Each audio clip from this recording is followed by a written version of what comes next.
Podcast. I am your host, the one, the only Magneto7 in the building. Hey, okay. I try to chill out every time I do the Lucrative Lounge because I get guests that's kind of sophisticated, you know what I mean?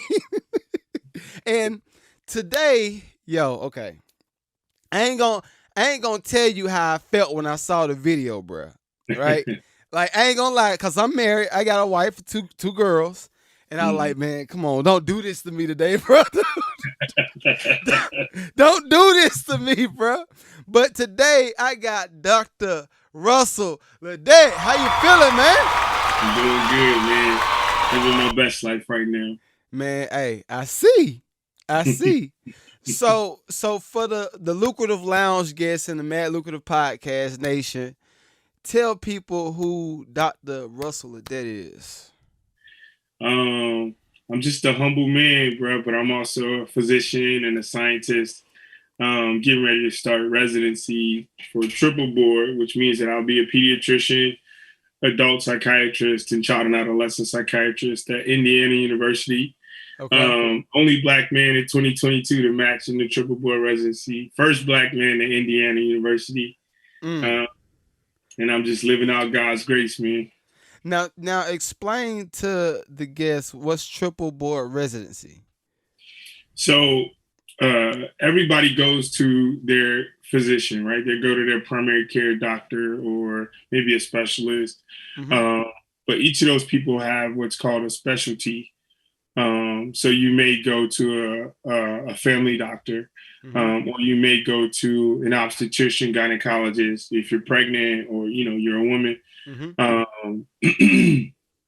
But so that means that you have a specialty. So after you finish medical school, which is sort of your general medical training, then you have to specialize. And so I decided to specialize in pediatrics, which means that I take care of kiddos. Mm-hmm. With general issues, general illnesses, and wellness checks, and then also adult psychiatry, which means that we try to address mental illness in adults. And then there's the child and adolescent psychiatry, which is the piece where we address mental illness in the younger folks, as well as to try to help with mental health, which are different things. So with the mental health part. With pediatrician, right? Mm-hmm. Are you the ones that do the test to get a range if a child has what do you call autism or mm-hmm. Okay, so you're one of those people that do that. Yeah, so that's what I'm getting ready to train in. So where I am in my career is I just graduated from medical school like 2 days ago. So I have all this, knowledge in my brain, but now it's time to really hone in and specialize. And so where I am in my training is sort of like this really odd place where you finish medical school, but you haven't started residency yet. Because obviously they got to give you a little break to move, right?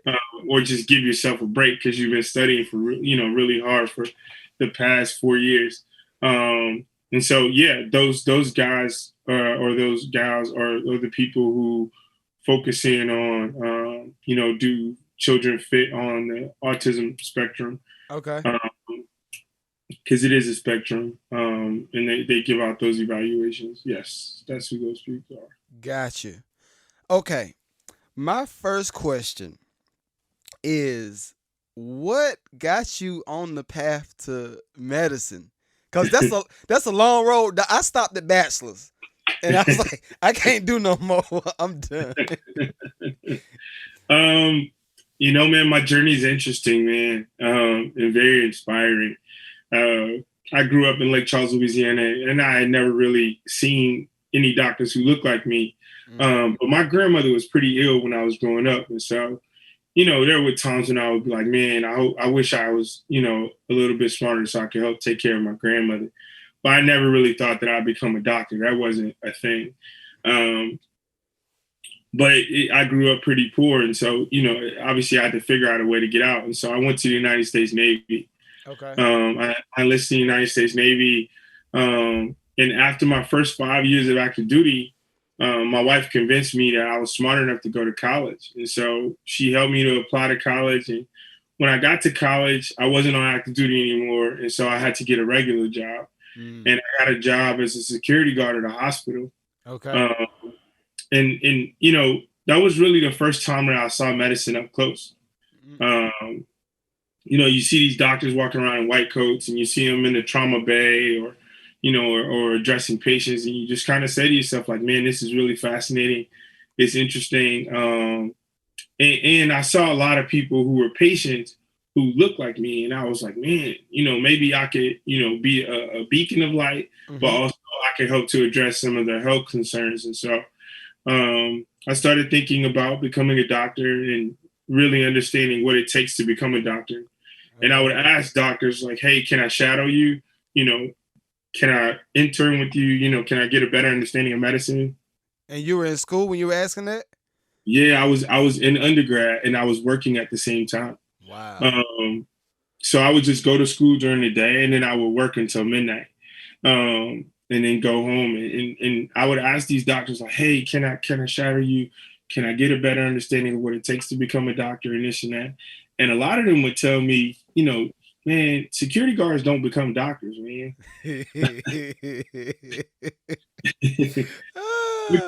which is it's my mantra now. It's like security guards don't become doctors. Yeah. Because they didn't know what they were talking about. So with that, did going through school give you them saying that, right, on one hand, yeah, and then going through school and going through the process, did that motivate you to push harder? No, I think poverty motivated me more than anything. I think my upbringing motivated me. I didn't really need too much external motivation. And I try not to get too much external motivation, because I think external motivation is fleeting. Here one day and it's gone the next. And I think when you use someone else's, whatever they got going on as your motivation, it's not pure.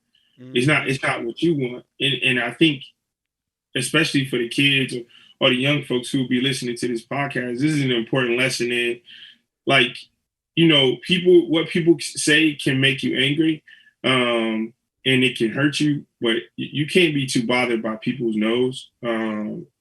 People have their own perspective on life. They have their own things they got going on and that they're dealing with.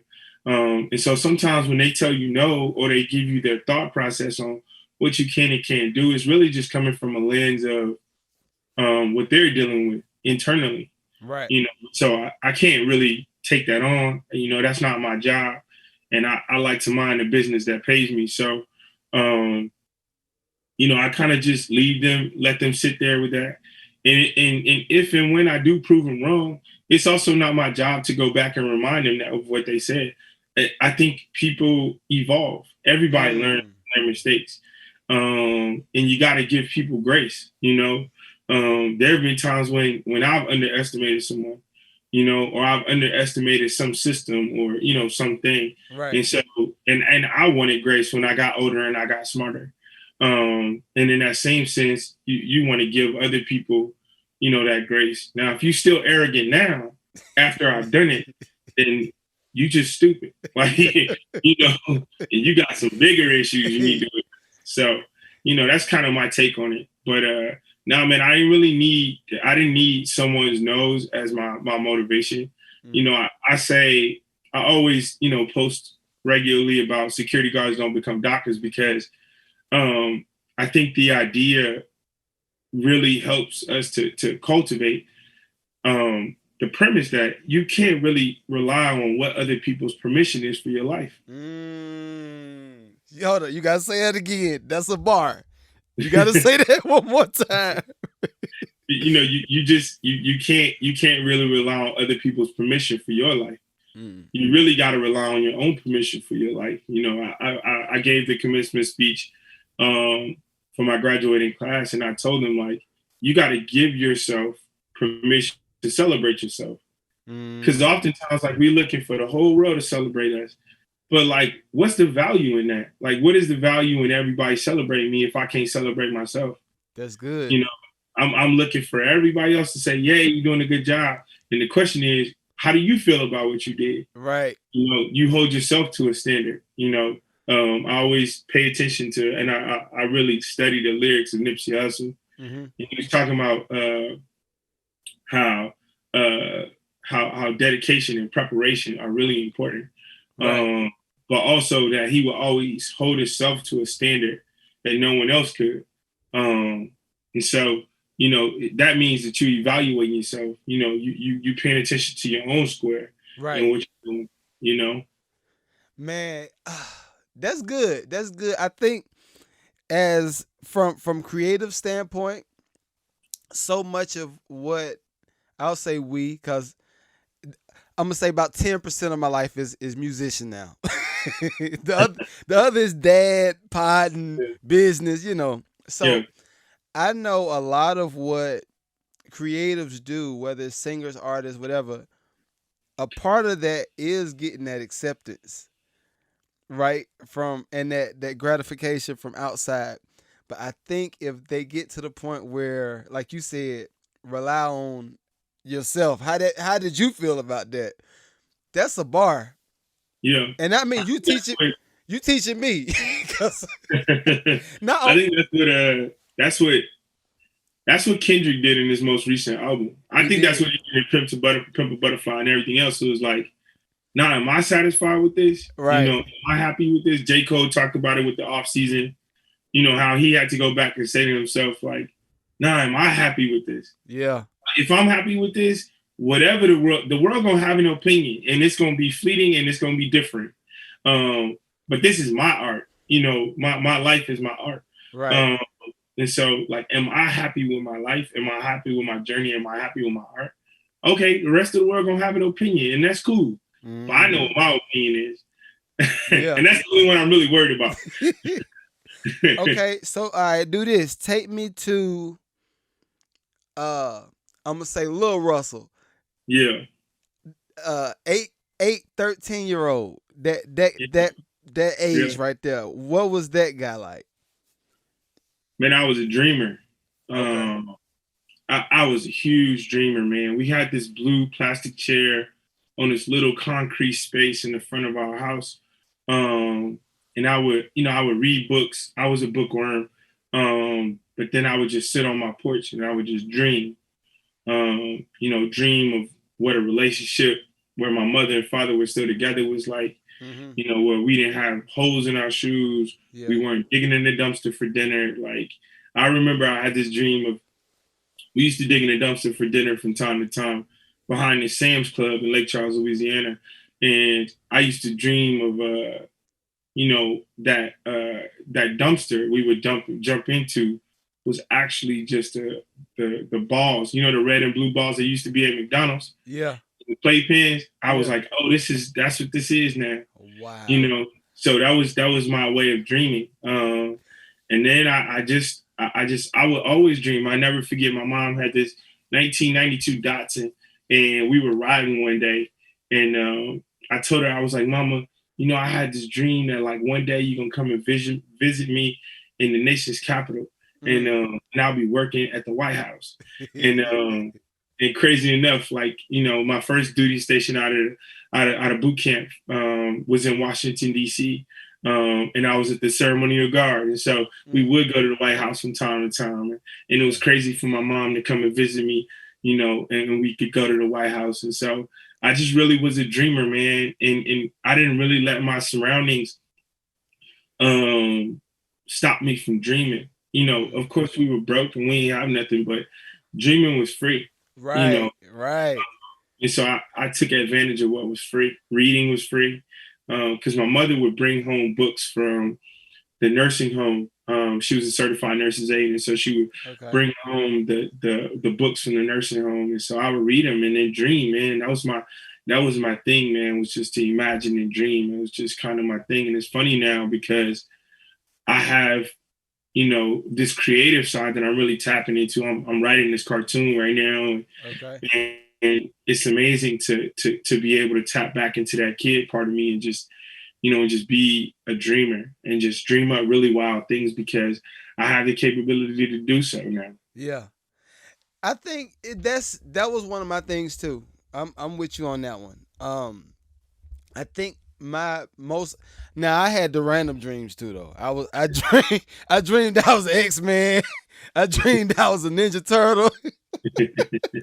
But no, like the from the point of having the dream, I would say that's what's pushed me so far. Um, and the funny thing is, and I want you to speak on that.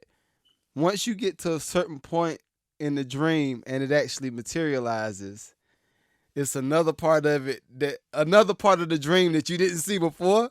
It's like, all right, this is what next. Okay, okay. So, have you had that experience so far? Yeah, man, I think I've had that experience lately, actually, with with matching and that video going viral. That was a God dream. It was like a God dream just coming to. It's kind of like Kanye. It was a God dream. Yeah, yeah. King of beat, and then and then graduating this weekend, um, you get to deliver a message to like thousands of people. Um, and it's kind of one of those things where it's like, wow, like this is where I'm supposed to be. This is where I belong. And I got an opportunity to see that up close. And so I really was able to just tell myself within the moment, like, man, I'm proud of you for sticking with your dream. I'm really proud of you. And I can always talk to myself, which is priceless. Yeah. And it's something that I really I've gotten to a place that I'm comfortable with it. I'm comfortable looking myself in the mirror and talking to myself and building myself up. And that's why that video that went viral wasn't something that was the first time I had done something like that. I could tell. My wife has been a woman who has really allowed me to just be me, and that's been beautiful because I've been able to talk to myself and I've been able to say out loud how I feel. You could cry in this home, you could laugh, you could shout, you could do all the things that humans, the world tries to clamp you down on, especially Exactly. Black men. My wife and my family allow me to feel all the feels, and that's a really good feeling. Yeah. Because you feel free, and even with all those people in that room, I felt free. Yeah. So. Well, something else that I wanted to say when you were going back and forth with yourself and saying I'm proud of you, Black man, all of this, right? The like you said, being free enough and having an environment at home that's Mm-hmm. free enough to allow you to experience that feeling. Yeah. I want all of our lady listeners and wives that's listening to this, let your man, it's not soft to show emotion. It's not soft to show anything outside of work, work, work, work. You know what I mean? Because I do feel like that's a part of, especially Black men. I could say some white men because I got some white friends and they feel the same way. We just don't talk about that stuff. Yeah. But the fact that you have that support at home that allows you to do that, that's a lesson. That's probably the fourth or fifth bar that he done said today. Okay, so now you out of school, you headed to residency. How has anything changed with the family dynamic? Nah, man. The thing that I'm really blessed to have is I got 16 years of marriage under my belt.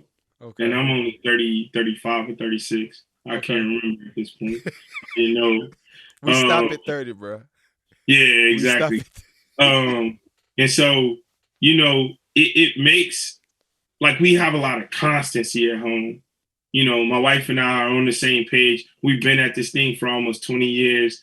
Mm-hmm. We kind of at this place where it's like, I just love you for you. I understand you my person. And I'm her person. And so we kind of at this place where that's my best. I'm living with my best friend now, and Okay. so because I'm living with my best friend, and we not at this stage where we still trying to figure out who we are to each other. We understand who we are to one another and like where we stand in each other's lives, and so with us knowing that, we can easily just move to the next thing. Okay. You know, we don't have those competing interests in place and those competing tasks in place, and so because that part is established and I got a teammate next to me, it makes like everything else a lot easier. You know, obviously you could tell we got boxes in the background. Yeah. And this is just authenticity. You know, this is just where I am in life right now. But Right. that means that, you know, for my children, they still have a stable home. Like, you know, it isn't chaos where it's like, you know, this is our first time moving. We've been moved like 4 or 5 times. Yeah. You know, and we moved like across the country. So this is not something new. You know, we know how to establish the friend networks. You know, I'm a Sigma man, so I'm gonna Okay. call all my frat brothers. You know, we have a lot of support from our Christian brothers and sisters that are in Indianapolis, and then my brother lives in Indianapolis. Okay. So we have a ton of help, and so it just makes this whole process so much easier for us. And I thank God for that, man. But I also just understand that I understand evolution and change. You know, some evolution and change is strange. It's just strange, but that's why they call it growing pains. Yeah. You know, there are parts of it that hurt, but that's normal. Right. You know, I think sometimes we overreact to pain because we don't understand that like some things require pain, and not necessarily physical pain, mental stress, you know, physical stress. That's not necessarily a bad thing. It means that you're growing. Right. You know, and growth is good. You know, I never heard someone say growth is bad. Do you feel like, I feel like I know the answer, but I still gotta ask the question. Do you feel like without the stress and mental, physical, whatever, do you feel like without the stress it's not possible to grow? Or will you just grow to a certain extent? No, I don't think you can grow without stress, man. Mm. I don't know if there's a such thing as stress-free growth. You know, that's just my personal opinion. You know, I'm sure there are some experts who would say otherwise, and I'm cool with you having a different opinion than me. Yeah. But I done lived this thing out, and I've been highly successful at it. So I'm not saying this is the only way. I'm just saying I've learned that stress is not always a bad thing, and I think a lot of people would agree. There is a such thing as healthy stress. Yeah. But I also just think that hard is good. Yeah. I think hard is good. I think difficult is good. I think challenging is good. I think failure is amazing. I think the greatest thing that ever happened to me was failing. I hope I fail more often. Yeah. You know, I don't want to be succeeding every day, all day. I want to be learning. And part of learning is doing something you don't know what you're doing and you're figuring it out. It means you're going to inevitably have to fail. Yeah. But I love the stress, man. I really do, because I think it's made me who I am, and it'll make me who I need to be in the future. And That's so good. I don't run away from it. I love it. I take it head on. I'm looking for a challenge That's every day. good. You know, I think it's something about successful people that that all contain the same characteristics when it Mhm, comes to how we view stress, right? mhm, Because I ain't gonna lie. All right, so I ain't have it as hard as far as getting stuff out the dumpster, but I kind of raised myself, right, to a mhm, certain extent. And you talking about elementary until now, mhm, I had influences. My granddaddy, you know, of course, my dad wasn't. I'm an '80s baby. You know how mhm. that go. Yep. But I I can almost document and pinpoint where this one bad thing happened, and right after I got past that, it was something that was crazy, that was amazing. Like before I got my Grammy, I was sleeping in studios, washing in the public bathroom, like Mm. like a sink and a toilet public bathroom, not a shower. and I did that for about a year, right? back and forth to New York, back and forth to New York. Bam, got the Grammy. Or I got the placement. Mm-hmm. At the same time while I'm getting the placement, my condo was getting foreclosed on. Got past that point, right? Got the Grammy. We up again a little bit. We moved. Me and my wife moved to Georgia. You know, we go from that to bam, something bad happened again. Like I can almost document even when I started getting into properties. I remember we went as our first flip. Went to the first flip. Everything bad that could happen happened, and I was like, I'm done. I was like, I'm done. I can't do this. But on the other side of that, it's like you said, it's always something way better. Yeah. On the other side of it. Yeah. Always. Yeah. No, I know about it, man. So, what's next? What's next? Do you got books? I know you said you're working on a project now. Yeah, I think well, I'll tell you this much, man. I think it's what's now. It's not what's next. I think it's what's now. And I think what's now what's now will evolve into what's next. I don't know what's next. I just think I know what's right now. I know right now, I've been doing these small interviews called "I'm Proud of You, Black Men," where I just bring on different Black men that I've crossed paths with, and just really just giving them their flowers while they're alive. On my own platform, and just giving them their flowers and giving them, their due celebration, because I think it's about time that we really celebrate Black men, and because I think media does a terrible job of illustrating Black men. Very much so. Yeah, they just do, and so I think in order to combat that, you gotta build your own platform, do it your own way, and so with that. I've been doing these "I'm Proud of You, Black Men" interviews, and I may evolve it into a YouTube series where I just interview some Black men in the spaces that they love, and really give them their flowers. And I also think that this cartoon will do a lot for young Black children, in terms of just dreaming beyond your circumstances. Which is a lot of it is based on my own life. So I'm very excited for this cartoon and the animation that will come with it. And we'll see what's next, man. I know what's next for sure is I'm about to start residency. And I'm very excited about this opportunity to learn how to become, the best pediatrician, adult psychiatrist, and child and adolescent psychiatrist I can be. Okay. And make a difference for as many kids as I can, man. That's the goal. Now, when you do the residency, is it a certain amount of time that you have to take, that you have to be at that particular location? Yeah, for 5 years. Okay. I'll be there for 5 years.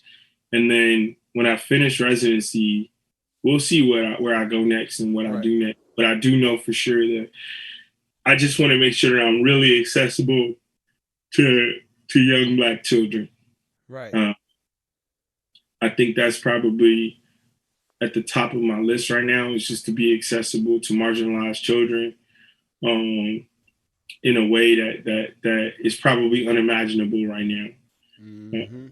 I think we have to rethink accessibility to mental health resources for young marginalized children if we really want to address some of these shortcomings and some of these tragic statistics we have now. I mean, we have some of the highest suicide rates amongst Black children that we've ever seen. And so what does that mean for innovation? Like, what does that mean for creativity?